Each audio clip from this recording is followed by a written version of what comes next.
Good morning, everyone, and welcome to Core Connections 2024. My name is Courtney Chu. I'm the leader of our marketing team here at Technical Safety BC, and it is my pleasure to be your host for this important event. It's important because of you, our clients and safety partners who take time out of your schedules to connect with us, to share your experiences, and to ask relevant questions.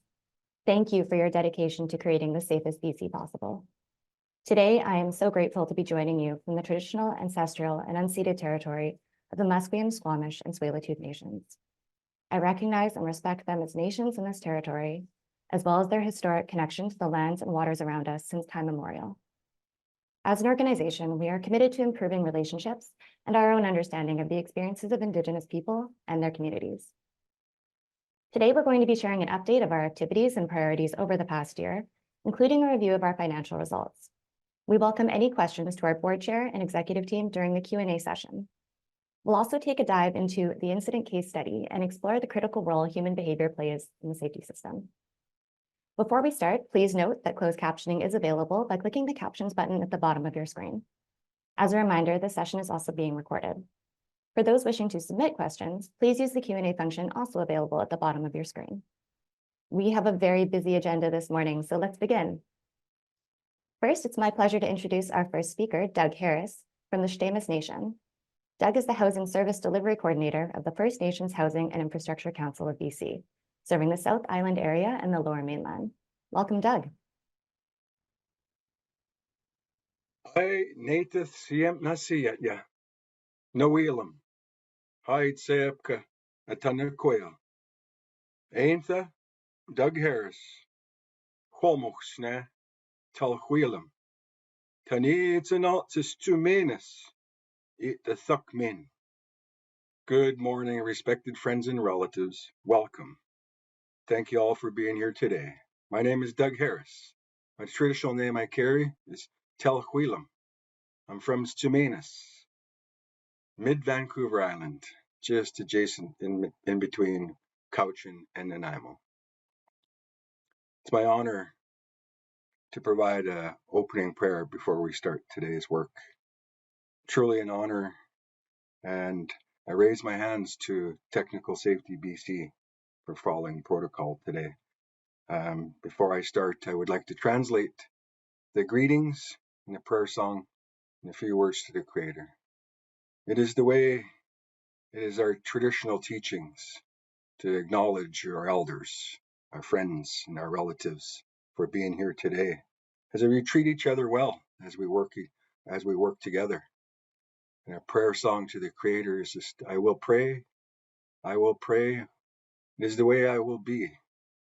I will pray that sacred song. And I pray to the Creator and just thanking Him for today, for giving us good thoughts and good feelings, for that we are working together and we have one mind and one thought. Not so much, Squalman. Stes te sjouw wenst, si empnes al Juan, na si et ja, na eli schwatlaqua, heid seepke, at de kwasiella, at an quail, I yatzelt, titi watzelt. Ziwi sense.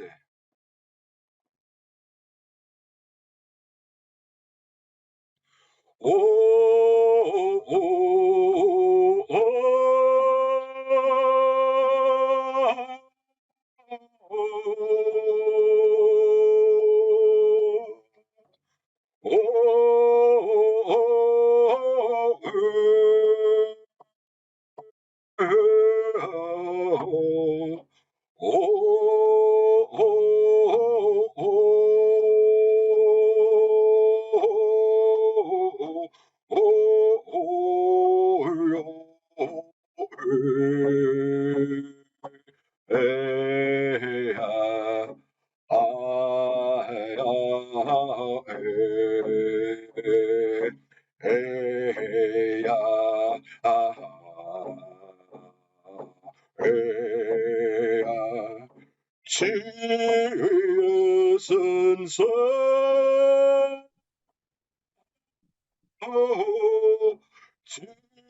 ho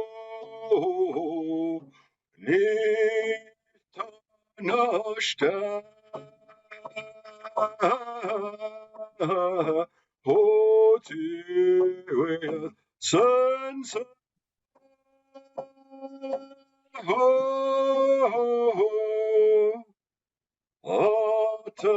ha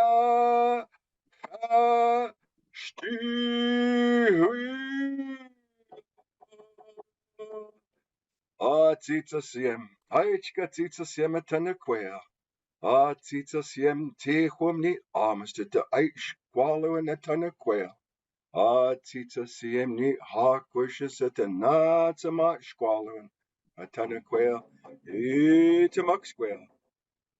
Stotlamster. Heitzepka. Thank you all. Have a great meeting, and I thank you. Back to you, Courtney. Heitzepka. Thank you. Thank you so much, Doug, for being here with us today. Our next presenters this morning are Technical Safety BC's Board Chair, George Abbott, and our President and Lead Executive Officer, Phil Gota. Welcome. Good morning. I'm really pleased to bring to you today greetings on behalf of Technical Safety BC's Board of Directors. I'm joining today from Victoria and the traditional unceded territory of the Lekwungen peoples, the Songhees, Esquimalt, and Wasanich First Nations. On behalf of the entire board, I'd like to start by thanking our employees, executive leadership, and most importantly, you, our clients and partners, for your continued hard work and commitment to strengthening British Columbia's safety system. 2024 marks Technical Safety BC's 20th anniversary as an organization. The team at Technical Safety BC works hard, day in and day out, to determine the biggest safety risks in our province and to collaborate with our clients, regulated industries, and our partners to increase safety and reduce incidents. A stronger safety system relies on the safety-minded decisions of contractors, qualified individuals, and operators of technical systems throughout the entire life cycle of equipment.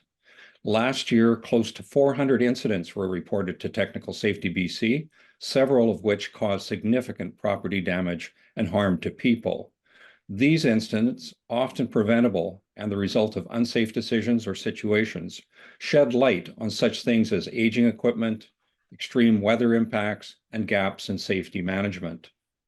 Often these findings set in motion education initiatives to address root causes and can lead to changes in codes, regulations, and product design to prevent future harm. But most importantly, our investigations uncover what needs to change about how people think about safety and what we can all do to ensure equipment is working properly and people are safe. Phil Gota, our President and Lead Executive Officer, will speak much more about the importance of these insights and data, critical tools in understanding risk and enhancing our safety system. Lately, I've also been reflecting on how far we've come over 2 decades as Technical Safety BC and how much has changed. As a values-based organization accountable to all the people of British Columbia, we have a deep commitment to viewing the safety system through multiple lenses.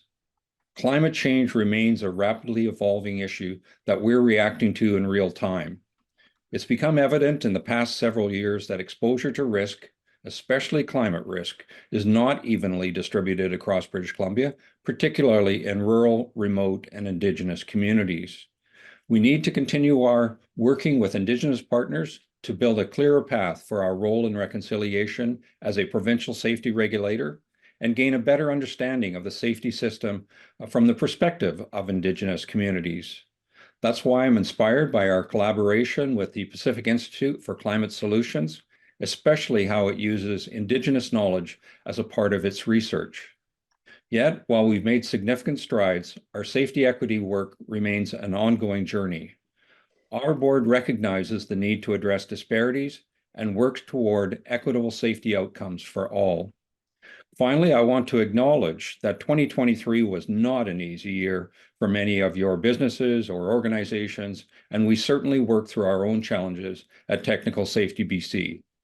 Throughout 2023, the board was committed to supporting the organization as it navigated rapidly across changing economic conditions while investing in improved regulatory approaches, research, digital services, education, incident investigations, and directed enforcement to support our collective efforts to make British Columbia safer. I encourage you to read more about Technical Safety BC's activities and performance over the past year in our annual report and State of Safety. Again, thank you for being here today and for your ongoing engagement with the safety system in British Columbia. I'd now like to invite Phil to share some remarks. Thank you. Okay, well, thank you, George, and good morning, everyone. I'm pleased to be joining you for Core Connections 2024. Today, like Courtney, I'm speaking from our East Vancouver office on the traditional lands of the Coast Salish peoples. I am privileged to work, play, and raise my family in this region, and I'm grateful for the opportunity to learn and have our actions here at Technical Safety BC guided by wise practices of First Peoples. As I reflect on 2023, I'm inspired by the efforts of our employees, clients, and partners to strengthen the safety system. Like all of you, we continue to navigate challenging times. Through them, our organization has worked tirelessly to invest in digital tools and service improvements that support you and build your trust in us as a safety regulator, while balancing our commitment to keeping fees as low as possible. We are focused on making your interactions with us smooth and simple. One example is the delivery of our new certification platform, which has reduced the wait time between submitting a certification application and booking an exam from 10.5 days to less than 3 days. And we recognize there is still more to be done in this area. That's why in just a few weeks, we will introduce a system that will simplify the licensing process for our clients. Following that launch, we will begin transforming processes and tools for permits and assessments. But before we look further ahead, I also want to share a few highlights from the past year. In 2023, our safety officers completed close to 55,000 in-person and remote assessments. Our Tech Talk series officially resumed, hosting 39 sessions for 801 attendees.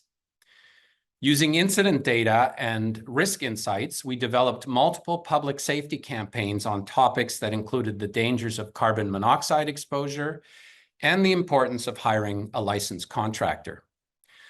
We received over 4,400 reported incidents of work performed without appropriate permits. And we know that doesn't capture all the unpermitted work being done in BC. To help prevent unpermitted and unlicensed work, we conducted 590 investigations and 14 regulatory audits related to compliance and enforcement. We also expanded our advertising guidelines for licensed contractors to discourage unlicensed workers from promoting their services. Again, all this is done with the goal of making it easier for you to do your jobs while providing reliable, transparent, and effective safety oversight. Today, as part of Core Connections, we launch our annual State of Safety report. One of the key themes in this year's report is the top 5 safety risks, which are carbon monoxide exposure, ammonia exposure, gas line hits, electrical shock, and electrical fires.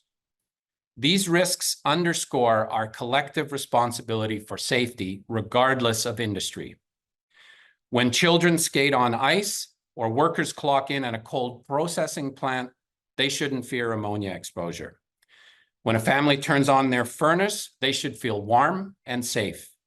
People should expect that when the hired contractor starts digging, they understand the risks and have taken the appropriate precautions to identify gas lines. And when a licensed electrician begins work, you should be confident that they have the proper training and knowledge to understand the hazards of electricity, including ensuring the area being worked on is appropriately de-energized. As a safety regulator, Our approach is to build on a risk-based safety oversight model, where we identify, evaluate, and prioritize technical safety risks. The top 5 safety risks are an example of this approach in action. Each year we measure the data we receive through our incident and hazard reports. We use this to look for new or recurring trends that may pose a risk to the technologies we regulate and to the people who trust the equipment to work safely. We analyze the likelihood of an incident taking place, as well as the severity of consequences, such as injury or damage. This helps us identify areas where risk treatment is needed so we can develop strategies that influence better outcomes, whether through communications, education, enforcement, new regulatory measures, partnerships, or all of the above. Because at the end of the day, we know this well-rounded approach, done in collaboration with our partners in the safety system, delivers the best results and ultimately keeps people safe. As George mentioned in his opening remarks, close to 400 incidents were reported to us in 2023. Within these incidents, 183 people were injured, including 1 fatality. 4 of these injuries were related to carbon monoxide incidents, one of our top 5 safety risks. Other major injuries were a result of incidents involving gas explosions on 2 separate occasions, a sudden escalator stoppage, a zip line collision, and a recovery boiler explosion. When we investigate incidents, they are rarely just about failed equipment or gaps in codes and regulations. Human decision-making is one of the biggest contributing factors. Poor choices are being made even though people know what to do. This is where I believe all of us in the safety system need to focus our efforts to really make a difference. We need to address the decisions and behaviors that lead to technical failure to help people make better choices. I encourage all of you to stay on for the plenary session at 10 a.m. It will be an important conversation about learnings from notable incident investigations with a focus on the human decision-making involved and what we can learn from each incident, regardless of your industry. Switching gears, I want to take a moment to talk about our ongoing journey towards Indigenous reconciliation. Reconciliation continues to be a priority for Technical Safety BC and for me as President and Lead Executive Officer. 2023 was the first year of a 4-year project funded by the Pacific Institute for Climate Solutions to study climate impacts on rural, remote, and Indigenous communities in BC. In partnership with Simon Fraser University, the University of Victoria, the First Nations Housing and Infrastructure Council, and BC Housing, we're conducting research with remote and Indigenous communities to better understand the effects of climate change, including on the safety system. I'm also focused on how we're listening to and learning from Indigenous communities. Our engagement initiatives in 2023 told us that some Indigenous communities want clearer lines of communication with us. They want more shareable resource documents outlining key processes and protocols, and a more user-friendly permit search interface to support communities in understanding and managing their own risks. In other words, they told us they want collaboration on the shared goal of safety. My commitment is to do just that. To get there, we are conducting ongoing education for our team and stepping up efforts to continue integrating reconciliation into our everyday work. Not just the Truth and Reconciliation Commission of Canada's calls to action, not just us asking what we should do for Indigenous peoples around safety, but also asking what we can learn from Indigenous knowledge and communities as part of our shared safety goals and values. Lastly, I want to leave you with a thought. This is my 3rd Core Connections as LEO, and in both previous years, I've referenced the impacts of climate change and extreme weather on the safety system and our province.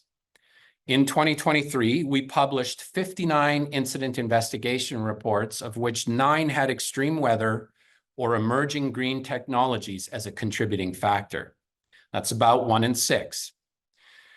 This year looks like it could be even worse as we head into what could be a devastating year of wildfires and drought in many parts of our province.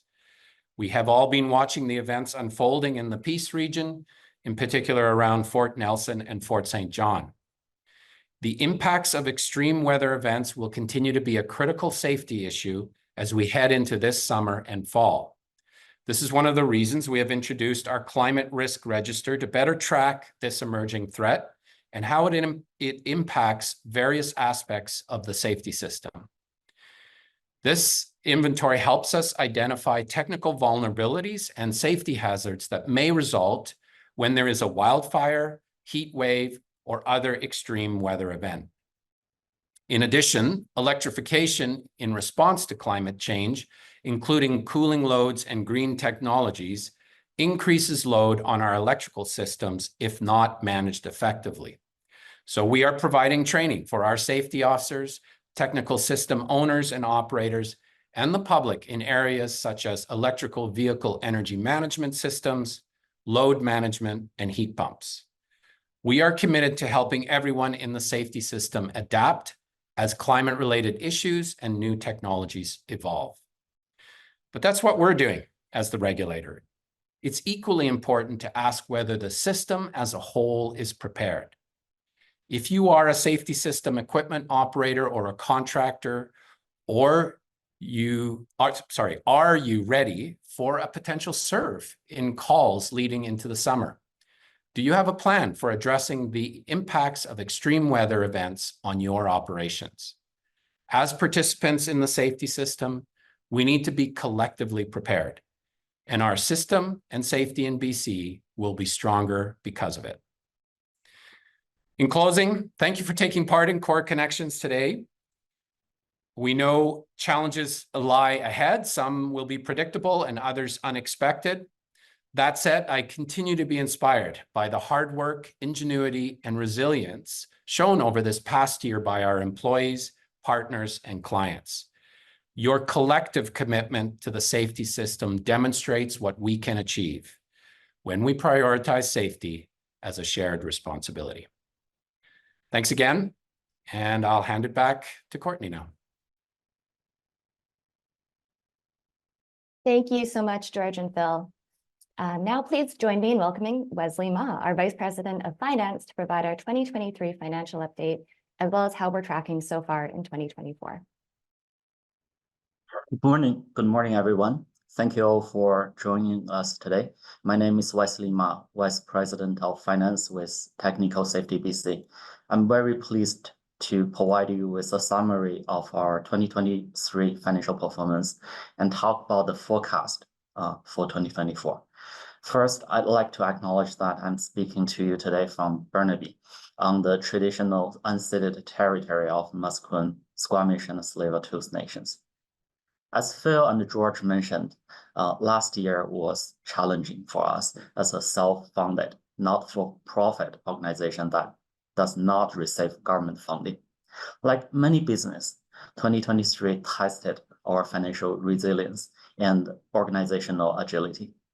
2023 was a year where the cost of inflation was 2% higher than our fee increase, and the unpredictable nature of the construction market resulted in our service revenue falling 4 million, or 5% below target. Because our operating revenue comes from the service we provide, we were also impacted by the factor that our client may have faced, such as increasing cost, economic downturn, and slow housing starts in BC. Even so, it was important for us to advance our initiative that impact the safety system and make it easier for our client to work with us. This included completing our 50,000 in-person and remote assessment, as Phil mentioned, and also improving application wait times for certification clients. In response to lower revenue, we prioritized our project and took cost-saving measures by cutting discretionary spendings like travel, training, and third-party contractors, and closely monitored financial landscape. In late spring, we also completed a workforce adjustment, which eliminated some head office roles while ensuring service level to our client would not be impacted. Our proactive response allowed us to end 2023 with an adequate financial resource, healthy cash flow, and a reserve at a manageable level. Our expense came in under budget, and we finished the year with 2 million surplus. And our total service revenue was actually 78 million in 2023, and we had a 2 million income from investment and other income. So if you'd like to learn more about last year's finance, please review our 2023 annual report located on the website. This report details the operational costs, revenue by technologies, and much more. Our agility has helped us build a stronger foundation for 2024 and making us more resilient in our ability to pursue our strategy and advance safety. So this year, 2024, we're forecasting that our permit volume will remain consistent with last year, with no growth expected. We have conservatively budgeted our 2024, and we have already seen a decrease in permit in the first quarter of this year. The decline is especially true for gas and electrical installation permit in both residential and commercial sector. Despite those challenges, our commitment to our client and to the safety system remains unchanged. We will continue to pursue projects that add value for clients who transact with us. We will support work that impacts safety at scale. And we will continue to listen to clients to understand how we can help better serve their needs. Similar to our core connection meeting at the same time last year, our financial outlook for the rest of the year remains cautiously optimistic. The employment rate remains high, and there has been little movement on the borrowing rate. We believe there continues to be demand for housing in the residential sector, and we will closely monitor market condition and assess risk to sustain our financial performance. So in 2024 and future years, we're budgeting modest surplus, which will help us maintain our reserve level. And our reserve level will be used to fund investment in the safety system, such as expanding our digital services so clients can easily renew their license and apply or manage their permits online. Other ways we are upholding the safety system, including publishing learnings from our incident investigation and sharing this knowledge with relevant industry groups, safety partners, and public. We're also supporting licensed contractors by introducing advertising guidelines to help differentiate them from unlicensed workers promoting illegal work, as Phil mentioned. We continue to initiate public safety campaigns and educational events to share knowledge and increase numbers of participants in the safety system. So I invite you to learn more about the details in our 2023 State of Safety Report, which is also available on our website. As we continue to move forward together, I'm extremely grateful and comforted by our client safety partners who champion safety in their day-to-day work and decision-making. In the time of economic downturn, we're committed to working with our clients and safety partners to navigate those challenges together. So that's my financial update. Thank you very much. I will now turn it back over to Courtney. Thank you so much, Wesley. That brings us to the question period. So this is an opportunity for you as clients and safety partners to provide feedback, share ideas, and have your questions answered by our executive team and our board chair. For those who are wishing to submit questions, as a reminder, please use the Q&A function available at the bottom of your screen. We will answer as many questions as possible today. The questions may not be answered in the order that they're received. Any questions we cannot get to during the session will be posted on our website along with the recordings from today's event. Questions that are inappropriate will not be answered. I'll now welcome back George, Phil, and the executive team for your questions. Great. Thanks very much, Courtney. And hello, everyone. I have in front of me a screen of all the different questions coming through. So I'm going to try to curate them and also do it in such a way that maybe has a little bit of cohesion. I'll also say that some of the early questions coming in, some of them are quite technical.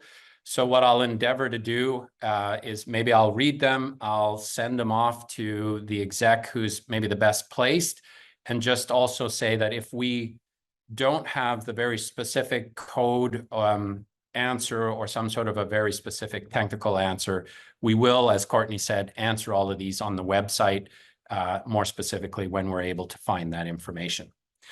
So on that note, we just finished with Wesley, and I thought, Wesley, there's a few financial questions coming in.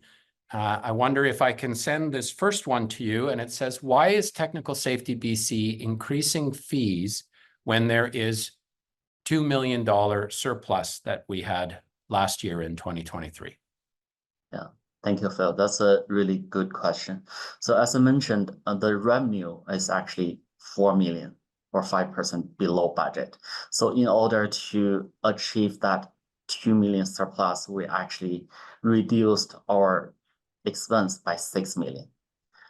That including cutting the headcount and delay lots of strategic initiative and put lots of capital spending on hold, which is a delay of expense.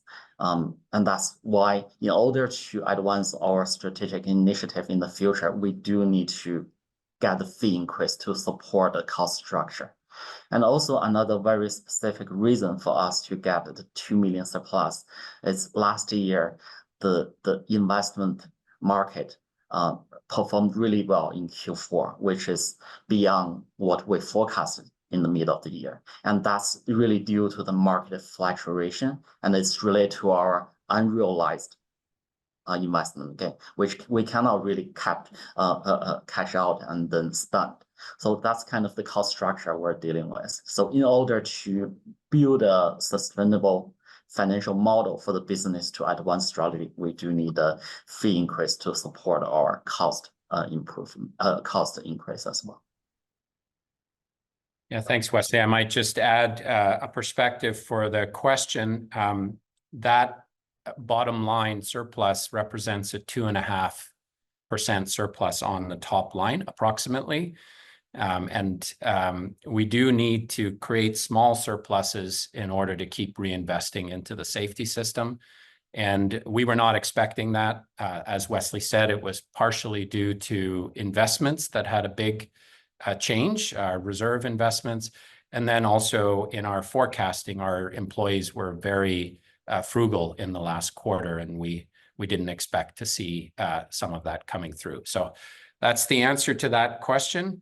I'm going to jump around a little bit. The next one, I'm going to just hand it to Derek.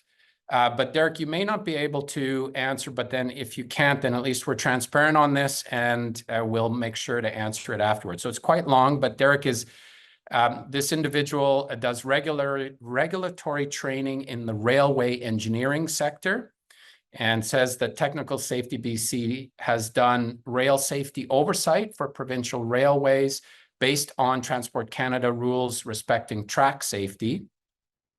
Will the provincial standards also include regulation for minimum training and competency testing for light rail transit?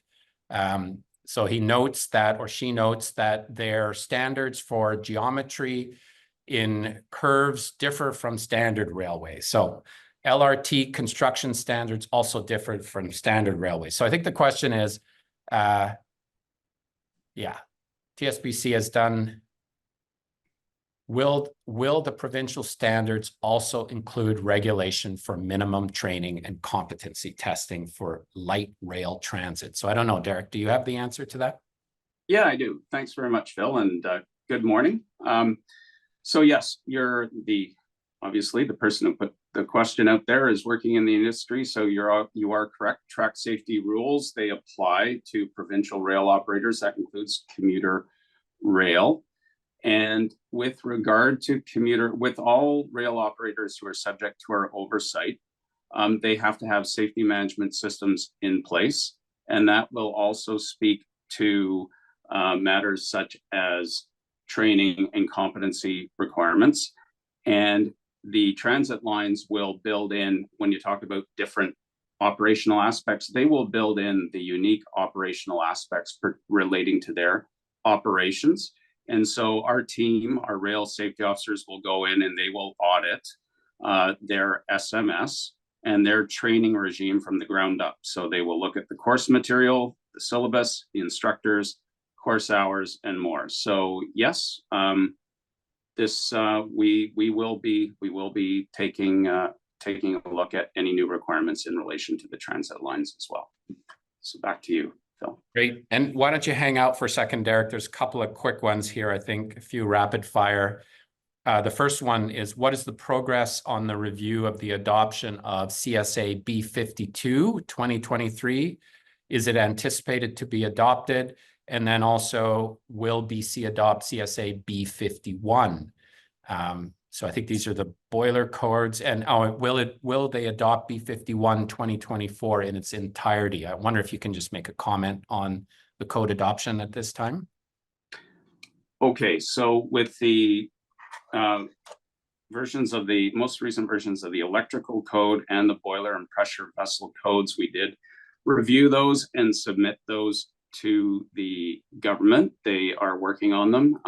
We're anticipating those will be addressed in the regulations before the end of the year is our expectation. And my recollection is we put those through without variance. So that's how they were submitted. We will see what happens. Great. Thank you, Derek. Stand by, you might be back. There's lots of questions, but I'm going to go to Kate Parker next. Kate is our Vice President of Operations. Kate, I wonder if you can comment on this one. It says, even when requested weeks in advance, safety officers are only available on weekends and charge the premium weekend rate. The excuse normally provided is the safety officers are too busy during the week to support clients' needs. What is the long-term plan to address these resourcing issues? Thanks, Phil. Good morning. So one of the things that we recognize is that in different technologies, we have different constraints and demands on the system. We are doing our very best to look at our resourcing and ensure that we have the right people in the right places at the right time. Resourcing demands change. Sometimes it's from external demands. Perhaps a technology has had an influx or a decrease, and also the regional needs change. So we are doing our very best this year to look at our resourcing allocation, ensure that we have the right safety officers in the right area at the right time. We are also doing our best to find new safety officers in areas where we have higher need or we may have a retirement. And so we continue to try and meet resourcing needs as the influx and the changes in the province change as well. I don't have a perfect answer for you right now, but it is something we're very aware of. And it's something that we're looking into this year so that we can alleviate pain points.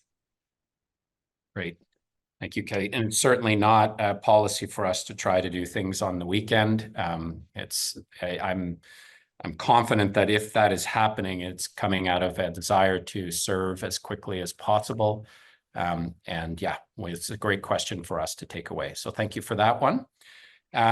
I'm going to go to Abraham Van Poortvliet next, our Vice President of Data Science and Decision Analysis, I think it is. Anyway, Ab, the question is, TSBC is the gatekeeper for gas projects, but it is difficult to get meaningful guidance from safety officers at the early phases of the project to create confusions and discomfort for both the engineer and the owner. Is there any plan to make it easier for designers and engineers to get early guidance? Ab? Thank you, Phil. Good morning, everybody, and thank you for the question. So we have been made aware of pain points when it comes to our gas design registration process. And as with all feedback that we receive, we are assessing our processes and procedures to see if we can make any improvements. And in the meantime, we look at the specific individual concerns as well. I was yesterday briefed by the team that is working on this. So we are actively assessing the concern that was raised with us, and we will, of course, get back to you on that specific item. So thank you again for giving us feedback and working with us to make sure we provide good oversight in British Columbia. Great. Thank you, Ab. I'm going to try and share some of the questions around, and I'm going to ask Archana to come up for the next one here. And it's maybe there's a top up from, well, maybe I can top up as well. But Archana, it says that Wesley has reported that revenues were down significantly. He mentioned that staff training was considered discretionary. I'd appreciate having an explanation of the rationale for considering training discretionary, considering that ignorance of green technologies and their impacts on infrastructure could have an adverse impact on safety. So I think there's potentially a budgetary question there, but then also an internal and external training question. So do you want to take a stab at that, Archana? Absolutely. Thanks, Phil.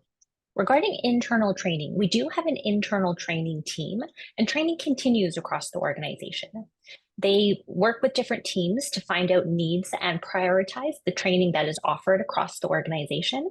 And it's something that is looked at on an ongoing basis. So though it may be discretionary, it does continue, and it does continue across the organization, focusing on different areas at different times. Phil, is there anything you want to top up on that? No, I think that's it. I'm also already curating other questions, but thank you, Archana. I'm going to ask Kate Bailey for the next one. And it goes like this. Kate Bailey is our Vice President of Marketing, Communications, and Client Experience. And the question goes, I am seeking clarification on why the cost of submissions has increased despite the implementation of the online portal. I guess the submissions could also be design registrations, but anyway, I think more broadly with our digitalization, we can speak to that. The question goes, the online system presumably reduces the labor involved in processing these submissions. Could you please explain the factors contributing to the increased costs? Kate? Thank you, Phil. This is also a great question, and it also sort of goes back a little bit to what Wes and Phil described earlier in terms of what your fees go to pay for.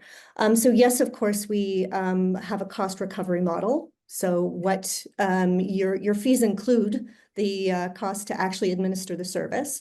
Any efficiencies we gain from the service that then, are either that are impacted by your fees, whether you see those fees go up, or in some cases, even fees coming down, which is some of the work that we did this year.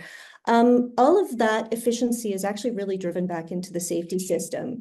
So your fees also cover many things that we don't directly charge for, things like incident investigation. So the work that our incident investigation team does in order to actually investigate the causes of harm in the province so that we can actually build programs around treating those harms. Your fees also support enforcement activities, so making sure that we have a level playing field in the province. And so that people who are not compliant or not participating properly are brought into the system through enforcement if necessary. It also pays for things like education and tech talks so that people in the system can benefit from education, particularly recently about things like load balancing in the electrical technology and installation of EV charging systems. Those sorts of, really important technical education things that we do for with our clients. And then, of course, public safety campaigns and outreach. So those things are all funded by your fees. So you won't necessarily see an increase in efficiency lead to a necessary decrease in fees on any of our services. And of course, we're also reinvesting in further digitalization. The benefit that you see from that is faster service, right? So we can turn these things around with online services. We can turn these things around much, much faster for you, much more efficiently, and provide you with better data about your submissions. While our engineering team continues to deliver the great service that they have to deliver in the background, with or without digitalization. So all of those things are the things that your fees contribute to, not necessarily just the service itself. Okay, thanks, Kate. And why don't you stay on camera, and I'll ask Claudio Pini to join as well. He's our Vice President of Business Transformation. I think this question has kind of two components. It's a little bit about our investment in digital, as well as maybe something specific about how we look to continuously improve it. So it says, can resources be put towards keeping the portal current and up to date? Disappointing to see my paid permits listed as expired or non-compliant year after year. So I'm wondering, Claudio, if you maybe just a short sort of answer about the investment and the vision of our investment in digital, and then Kate, maybe you can top up a little bit about how we will continuously improve that. Claudio? Absolutely. Thank you, Phil, and thank you for the question. So as part of our large business transformation program, we are actually replacing the client portal. So you will see at the end of June or early July, for any licensing or certification inquiry, you will be using the new portal already. We still have to maintain the old portal, mainly for permits and inspections. That will continue for the next 2 years. And we are doing some fixes to that portal, but it's an old technology, and there is unfortunately not that much that can be done. But it is absolutely a priority for us to improve the portal. So again, the new one is coming live in 2 months for licensing and certification, and it will continue to add services for the next 2 years. Kate, can you maybe top up a little bit about the investments we're making in sort of ongoing improvements? Absolutely. So in addition to sort of the big reveals of the portal, our new client portal that we have already released for certification and about to improve for licensing, or about to release for licensing, we are ensuring also that as that portal continues to move along, we will continue to improve those portals as well. So you will continue to get better service through those portals. And as we implement the permitting component of our next phase of our digitalization and business transformation program, you will start to see better connection between your accounts and the permits that you have. So we will be able to, over time, really connect your permitting information, your permitting history, your compliance history, your non-compliance history, all of those things. You'll be able to see them, after we're sort of through our program, you'll be able to see all of this information in one place. Which will really enable us to work together more effectively in terms of how you are contributing to the safety system, how we support you in that contribution to the safety system. So we're actually extremely excited both about the client service opportunities here within the portal itself, but also in our collaboration and what that will enable us from a collaborative perspective with all of our clients in the safety system. So exciting work to come. Thank you for the question. We absolutely, we beg your patience in the meantime, but we will be improving this over the next 2 years. Okay, I think this next one. So Kate, I'm going to give you one more and then I'll give you a break. I've already teed up a couple, but I think this one's worth while you're up. And thank you, Claudio.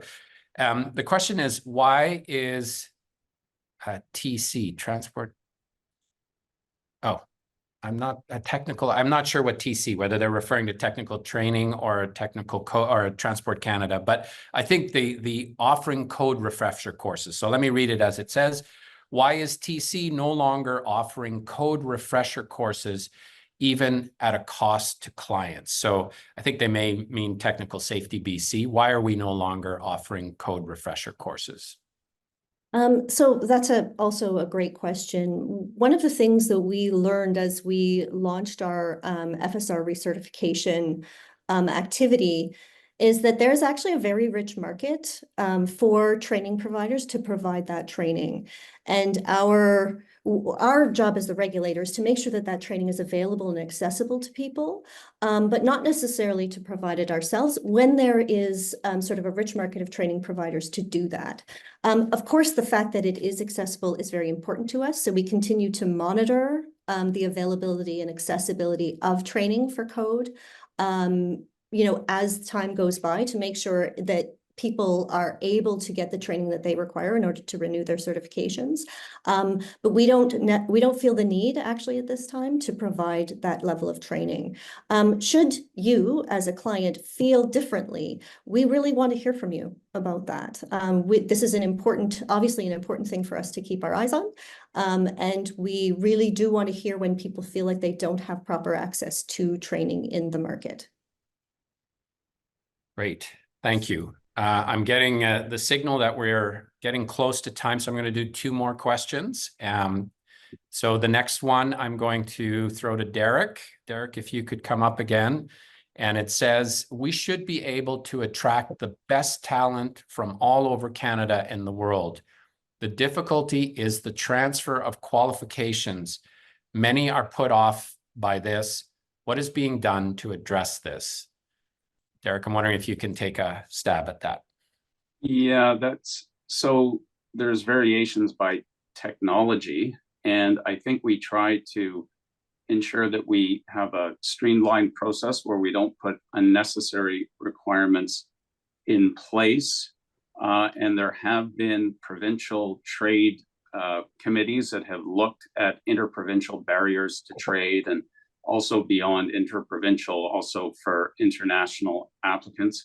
It's difficult to comment more specifically when I don't know what trade we're talking about, but if someone wants to provide a supplemental question or more detail in the question, I can respond back to you in writing afterwards.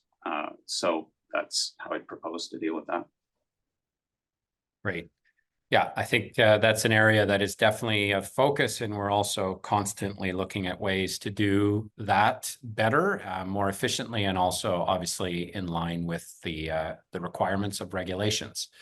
So this last question is really topical out in our world these days, and it's for you, Claudio. And it goes like this. Recently, there have been significant breaches in digital systems in BC and Canada.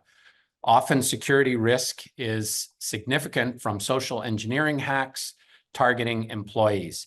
How is Technical Safety BC managing this significant risk? Yeah, thank you for the question. Yes, last month has been particularly active on the number of successful cyber attacks here in BC. So, of course, everyone have seen the news. We manage cybersecurity with 3 main, I will say, pillars. So one of them, and particularly the question is about social engineering. So we do a lot of training for our employees and also phishing exercises to keep practicing on how to detect when someone is trying to impersonate someone else or trying to do an attack. We also have, of course, a number of IT tools or cyber tools that protect us from attacks and detect potential attacks. And the third thing we do is to practice how to respond if it ever happens that an attack is successful. How do we respond as a company from an IT perspective, from a communications perspective, and also how do we connect with other federal and provincial agencies that are there to help resolve this type of situations. Well, I'm being told I can do one more, but I don't have one up. Which one should I do? Okay, let's do one more here. I'm picking it, and I think it's for Kate Bailey. Often when I call your toll-free number, your employees don't know much about the requirements for renewing elevating device certifications Class C. Okay, so that's a very specific one, but maybe we can talk about call center sort of service level managements. I don't know that you have the specific answer on the elevating device certification. Will there be training on this with your employees? So actually this, the elevating devices certification is a relatively unique one of all the certifications that we do. It is quite involved and quite complex, and we have a small number of CSRs or customer service agents who administer it. So I think the experience from this particular questioner is a very legitimate one in terms of our ability to route calls in the contact center to people who have that very specific expertise. And I think that that is something that we are aware of, something that we would like to be able to address. And part of our technology investment is being able to identify the nature of calls before they come in so that we can, or as they come in, so that we can route them appropriately to agents that are trained in this area. So I very much appreciate the question. It is more of a logistical and contact center operations question that we are absolutely working on, but it is a known issue, and I'd like to assure you that it is something that we will continue to work on improving. Great, thank you. And thank you everyone for your questions. I know there are very many that we did not get a chance to get to, but it's so great to see many questions coming through. I really appreciate everyone's engagement. As we said before, we will post these questions on our website along with, I guess, the video of this, and we will provide answers there as well. There are also, I'll just note, there were some questions that quite obviously looked like they were from some of our employees, so internal questions, and we will endeavor to also answer those on the website in that area. So with that, I think that closes our Q&A for today, and I'm going to hand it back to Courtney. Thank you, everyone. Thank you, Phil. So now that you've had a chance to hear about what we've been up to for the last year, we invite you to find out more details in the 2023 State of Safety Report and our annual report. Both are available on our website at technicalsafetybc.ca. The annual report details our business initiatives, financial performance, and strategic priorities. Meanwhile, the State of Safety provides a snapshot of how everyone is working together with the safety system to improve safety in our province, as well as an overview of our top 5 safety risks. We encourage you to review these reports on our website after today's event.